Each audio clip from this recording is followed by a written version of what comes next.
So you've been fishing once or twice, caught you a bass and it felt real nice, but you heard about them boys out in YMP called the Degenerate fish hippies.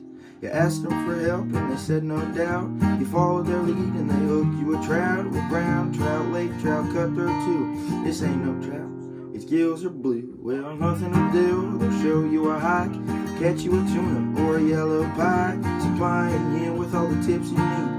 The damned old degenerate fish hippies.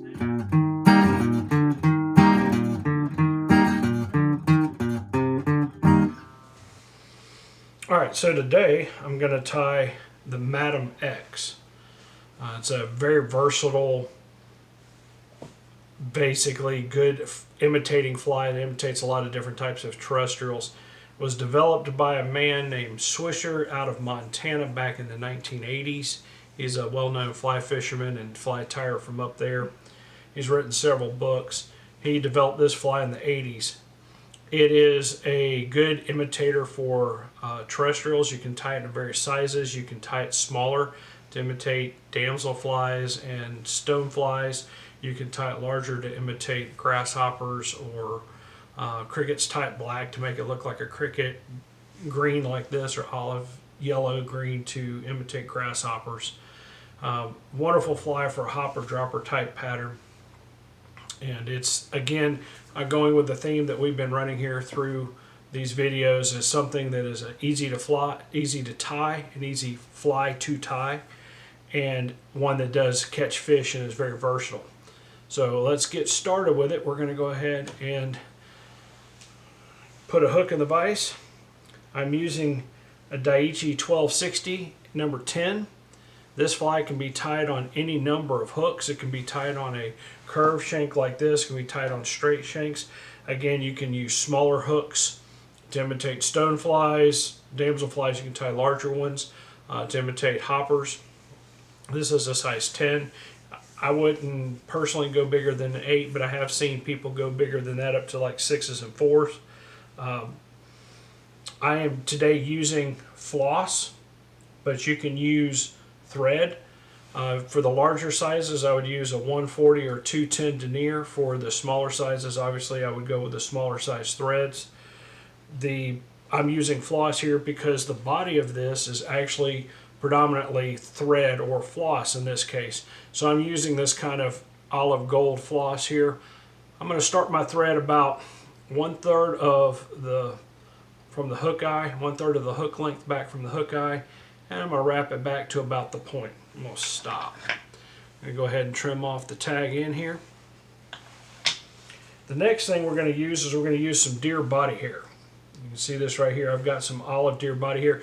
Use the color for whatever you're trying to imitate. You can make it white, you can use the black, you can use natural different colors. Cut yourself a small clump, and I put it in my hair stacker. I go ahead and pull it out. Tips first. I want them lined up. You can see I've got them up. Got one straight right there. So I have them lined up. I'm going to take and I'm going to run the length of my tail, how long I desire my tail, and that's about it. I look at about 1/3 of the length of the hook is about what I typically use for the length of the tail.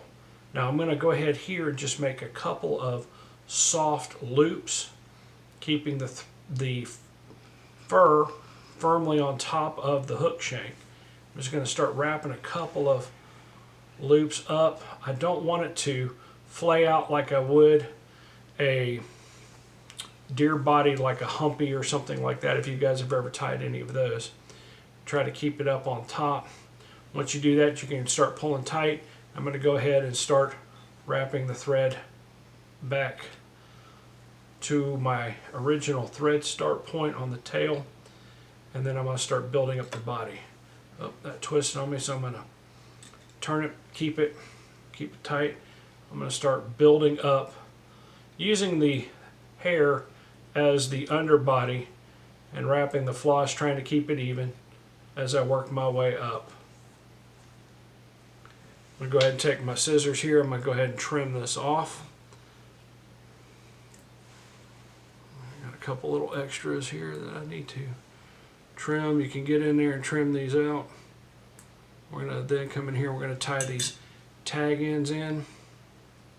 Go ahead and get them secured. I'm going to go back down the hook shank and back up one more time. Again, this probably is going to take about 6 or 7 inches of thread from your spool to build up the thread body. And you can see I'm still leaving about 1/3 of the eye length back. There we go. I'm going to tie that in. All right, now we're going to get us another clump of deer here. So I'm going to go ahead and cut a second clump here. Give me a second. We're going to pull it off. A little bit larger than I used for the tail. Go ahead and cut that. I'm going to go ahead and pull out any of the soft under fibers. You can see you kind of come through that, and you can pull out any of the little fuzzy soft under fibers you have. I'm going to go ahead and put that in my hair stacker. Make sure all of them get in there. Go ahead, stack it down. Again, we're going to pull this out. This is where things can get a little tricky. So I take my hair here and I want to measure the length of the wing. I want it just a little bit shorter than the tail. So right about where my fingers are looks good. But this is where I have to transfer hands and I have to turn it around. And I get rid of that little flare right there. And I'm going to come in here, I'm going to actually cut these butt ends a little even. Some of them are kind of odd, uneven shaped. And I'm going to come in here like this. Some people will use their tying hand to hold this and their non-tying hand to wrap the thread, whatever works well for you. I'm coming in here and I'm going to make several soft loops here to get this started. There we go. I don't want to pull too hard because I don't want it to start flaying out.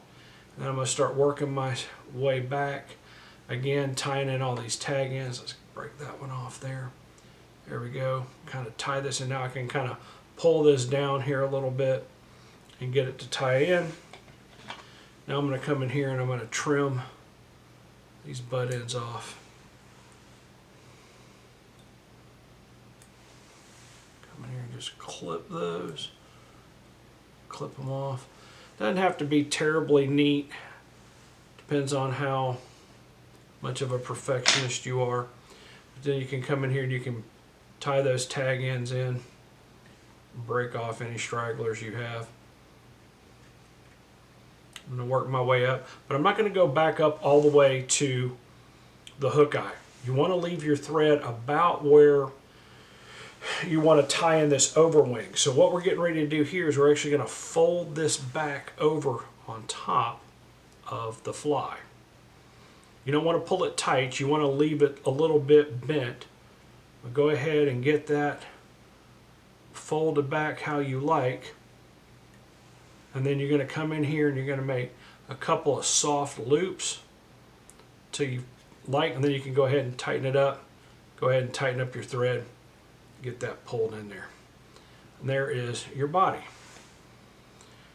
There is a version of this that has foam tied in on this, and there's a time and place right about in here where you would tie that foam in. So there we go. So we've got that tied in. Perfect, right about where we need it. Now the last thing we're going to do, we're going to pull our thread down here a little bit. You tie in a leg. You can use round rubber legs, you can use speckle legs, you can use whatever you have, whatever you want. A lot of people use round rubber. All I have right now in round rubber is yellow and white. That would work fine, but I'm going to use barred legs like this. There are people that will tie in them individually, one on each side. I don't do that. I go ahead and fold this in half like so you can see the loop. I'm going to lay the loop on top of my fly. I'm going to go ahead and make a couple of loops around there. I'm not pulling it too tight just yet. And I'm going to go ahead and position my legs. Now the way the fly pattern has these legs positioned is the back leg aims up, the front leg aims down. So you can kind of aim it how you want it, like that. Get them positioned where you want them. And this is where you now come in and you can make your tight securing wraps. Get a good tight securing wraps in there. Okay. Now I'm going to take and I'm going to cut these legs so they kind of stay out of my way a little bit. And this has been giving me a fit today, so we're going to try it. About a 4 or 5 turn whip finish, working around those legs like that.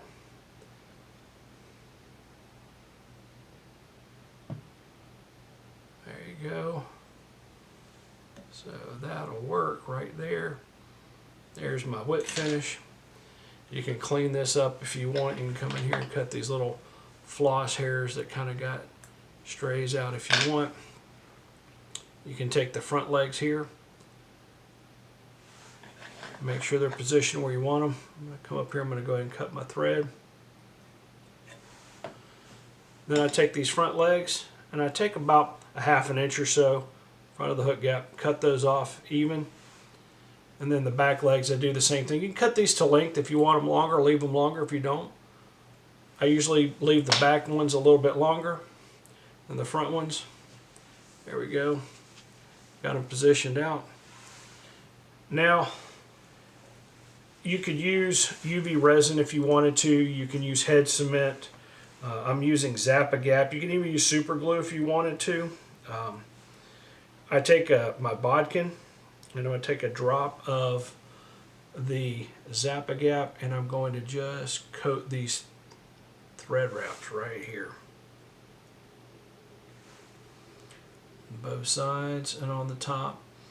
Let that get in threads. It helps keep it a little sturdy when you're running it, you're beating it up the way I do. And then that is it. Got one little flare here I wanted to get rid of. Trim those off if you wanted to.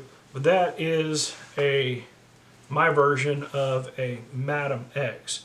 Again, easy pattern to tie and a very versatile pattern for multiple species of fish. Hope you guys enjoy, and remember, stay degenerate.